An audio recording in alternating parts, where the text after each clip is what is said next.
Hi, this will be a quick video which is going to show you the kind of main features of the Teams area and how it relates to supporting you undertaking a RaCE project. So you should have received an email, so this is the atypical template we use for the emails. It'll have a link to the video which is here. This is the video link we asked you to click on, and it has a link to the team area.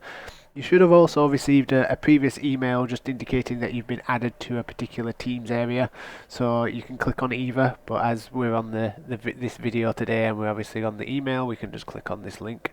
So just double click on the link. It should open your default web browser, and I'll just drag this across so you can see it. So if you've already got Teams software already installed, what you can do is you can click on open and it'll open the software and or the particular page which we're going to discuss today. If you don't, you can do this via your web browser, or if you haven't got it installed and want to install it, you can click on the link and download the package itself. So just to make it easier, as obviously most computers which you'll be using, or 99% of computers you'll be using, will have a web browser, we're going to look through the Teams area using our web browser today. Let's close that down and click on view via the web browser.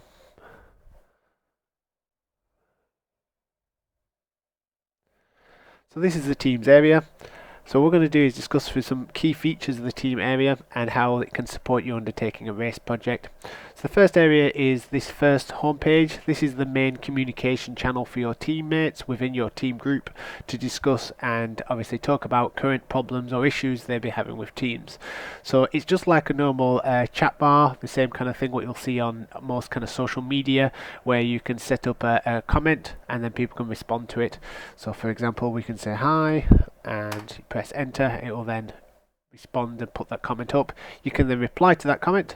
So by underneath we can type hi underneath and it will reply to that comment, and obviously you can ask questions and post problems which you may be having with the RaCE project and allowing your other members in your group to see it if you weren't logged on. So for example, I'm at home and somebody does make a message on Teams and I'm not on that evening, it will send you an email to indicate that somebody in this particular team group has made a comment, and you can then click on and respond and go into the Teams area and discuss.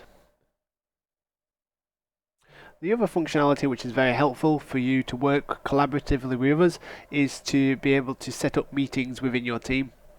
So those who've used Teams before, it's pretty easy to kind of invite and obviously set up scheduled meetings in Teams. You've got this little button up here. If you click on the down arrow, it gives you two options. I can set up a meeting instantly. So if I click on this, it'll say, hi, do you want a bit of meeting? I click on this. It will then prompt all the users in my team that there is a meeting going on if they want to join, and I can invite people when I'm in the meeting if I want to. So I'll just start a meeting, and what I can do is add additional people from the list. So at the moment there's only one member of staff on the list, but I can click on the name and invite them to this particular meeting.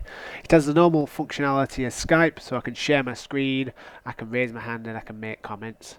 So that's if you want to meet people ad hocly about the project, obviously throughout writing it up. If you want to meet on, say for example, there is a recommendation that you might meet up for the peer review or proofreading process, and this is one of the ways you can arrange this.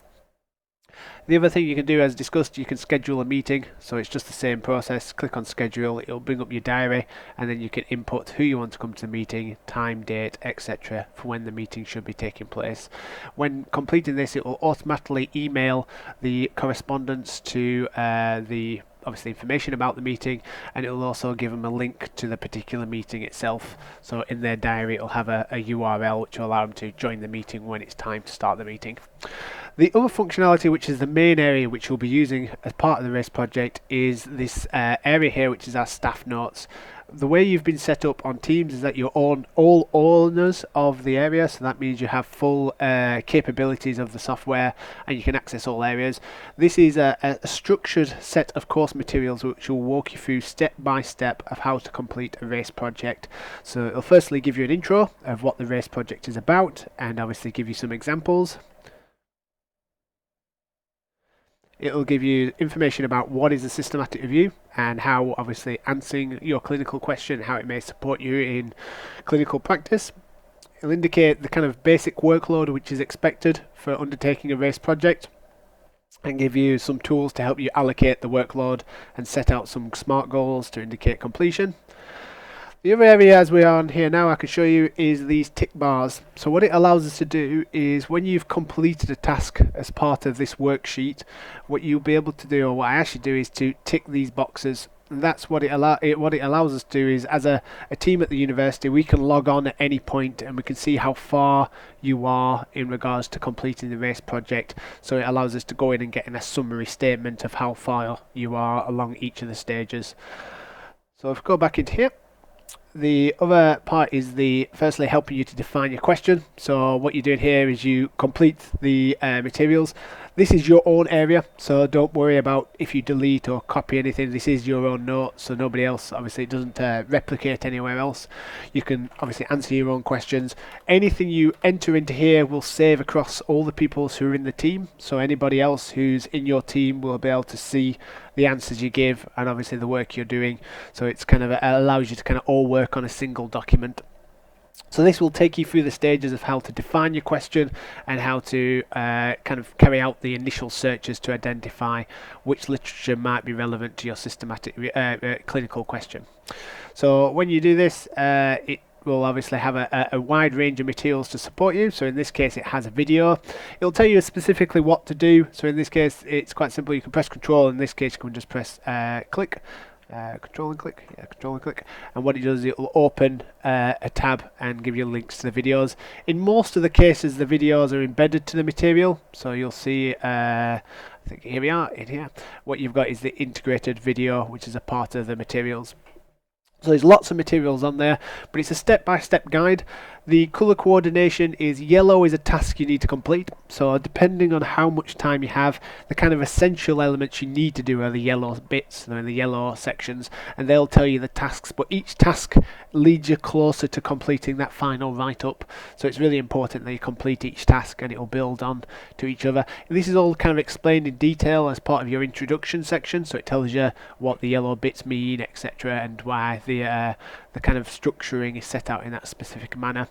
Along the way there's kind of two stages which we would want you to do. Is the midway, which is about here, when you've decided which review you want to do. We ask you to send us an email of that review. This will allow us to kind of make sure that it's an appropriate review for your particular clinical question, and then we also ask you to send us a copy at the end of the whole process for us to kind of give advice and obviously develop it towards a publication.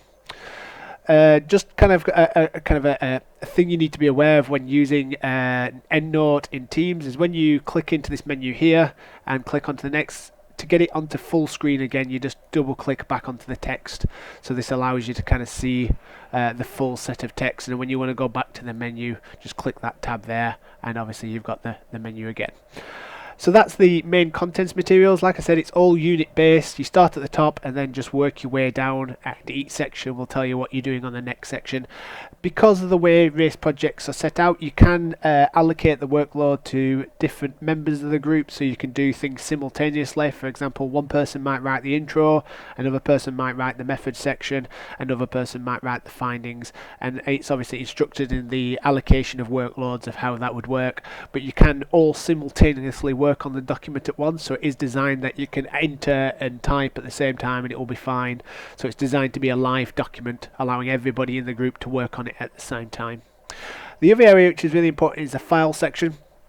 So at the moment you'll see in here there's a template which will give you the basic structure of how a RaCE project should look.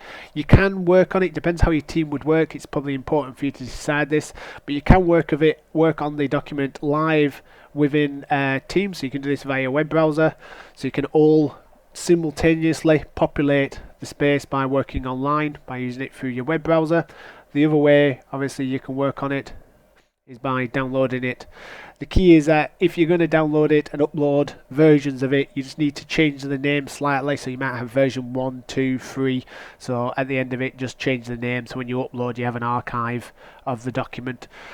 So that's the template which will give you the structure of how a RaCE project should look, and obviously in the course materials it'll tell you how to populate each of the sections within this document and how obviously it relates to building that evidence base to inform clinical practice. So the other bit which, just before we go, I want to show you is the last section here, which is just a video, which is this video here, about how to use Teams and how obviously the different areas. So if you at a later date just want to remind yourself about Teams and what the structure and what the course contents might support you with, you can always access the video here, which will give you that kind of recap, or this video here, which will give you that recap of all the sections.